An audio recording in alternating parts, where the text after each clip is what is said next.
Devon Kevin told you all about his past with both of these Yes. lovely ladies? Yes, It's of hard not course. to talk about it because if I was like, yo, no, I don't know Kim, she'd be like, really? There's document proof about this. No, I think knowing Kevin as friends, starting as friends and everything, like I was like, yeah, that's definitely very Kevin fashion. Not to say anything, but yeah, I was like, yeah, I know it's kind of like an eyesore to watch because I went through the same thing. Did you sit there like once, your friend said, hey, there's, this shirtless Asian guy from Philly who's like a trainer and he's on this show. Like once you realized it was Kevin, did you sit there and, binge this and watch it? No, I was actually my friend, actually one of my best friends or close friends, sent me an article and be like, hey, he's doing well for himself. You must be so proud. And I'm like, or something like that along those lines. And I read the article and I'm like, oh my God, it actually kind of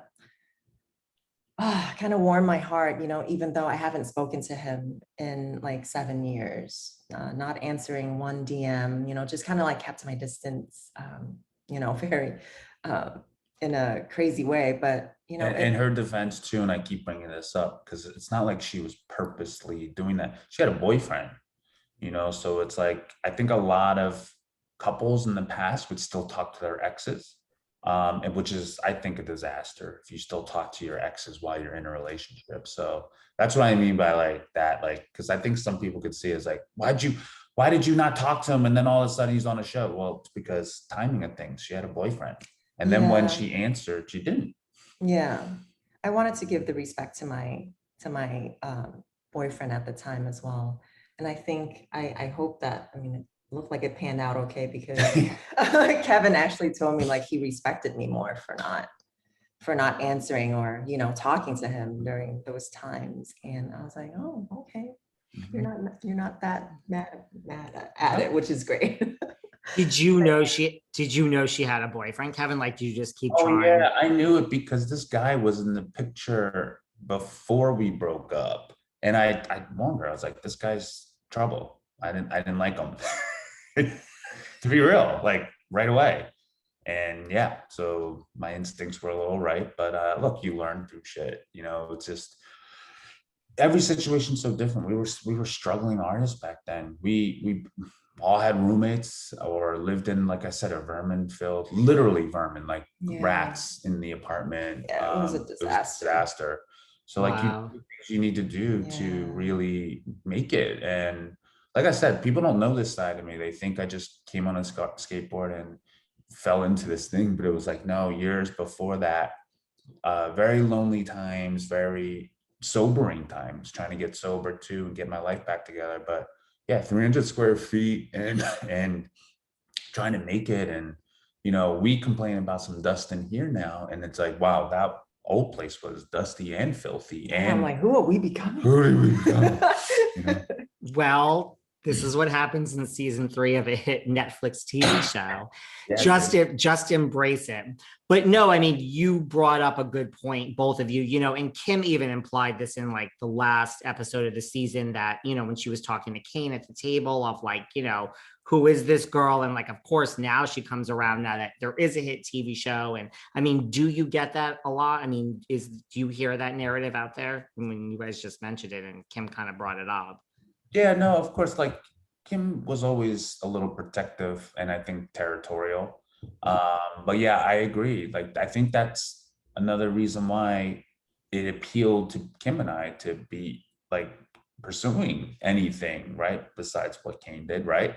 But it was like, because we knew that a lot of people coming into our lives now who are new are going to show up because of this. But I'm like, Kim, this is so different because in the beginning when we met, this is what we wanted for each other. We wanted to have this familiarity, this trust with each other, while we go through life and try to achieve our dreams. And now she's here. She doesn't have to be here with me. Like, to be real, she's an actress. She's not a reality person. This is a big risk for her to be on a reality show. Like I think Kim thinks, oh, it's a guaranteed thing like to be on a show and gain success. It's not true. There's a lot of actors who don't do reality TV because they know it could affect their careers and their livelihood.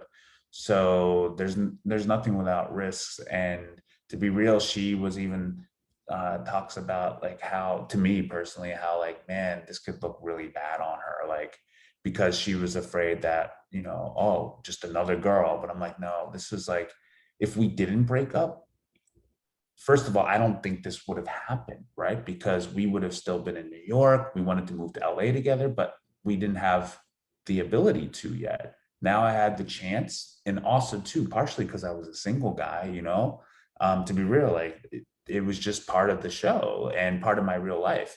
And then we come here and I get to do this for us. And I'm like, what other person then who saw me before my wreckage, who survived a lot of my wreckage, but I was just so unhealthy mentally because I wasn't even sober at that time.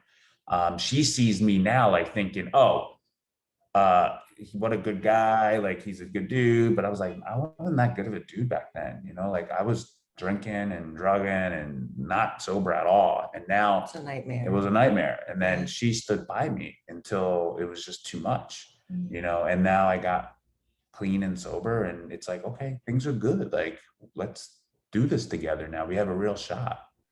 Do you feel, and this could be for both of you, I mean, Kevin, we saw you with like with Kelly and Kim, and I mean, Devon too, you had a boyfriend. Like, do you really feel, you know, now that you guys are back together, really it was like, wow, like we were just biding 7 years and like this just makes so much sense? You know, it's so crazy. Like sometimes, you know, I think about this, and when you have the right love at the wrong time, it's just, you know, it's tragic. Like we love each other so much back then. We had this whole dream to like move to the city, to Los Angeles together, be real actors, you know, have everything that we wanted. Family. We talked about having kids, like, you know, like right before our plans to move to LA, like shit just hit the fan. Like Yeah. it was so bad. And that's, you know, and it hurt me so much to let him go. But I'm like, damn, Kevin needed, babe, Yeah. you really needed help. My sponsor at the time actually told me to let her go until I got sober because it's going to be a roller coaster. Yeah. And I didn't listen to his advice. And you know, his words. My first sponsor actually just passed away, which I was really heartbroken to hear about a couple months ago. But I still remember all the things he told me in sobriety. In the beginning, he said, if you really love her, you should let her go because it could go real south, you know, really bad, while you get your life back together, because you're going to be a different person when you go through the steps and get rid of alcohol and change as a man. It'll be for the better, but during that period, it's going to get real messy.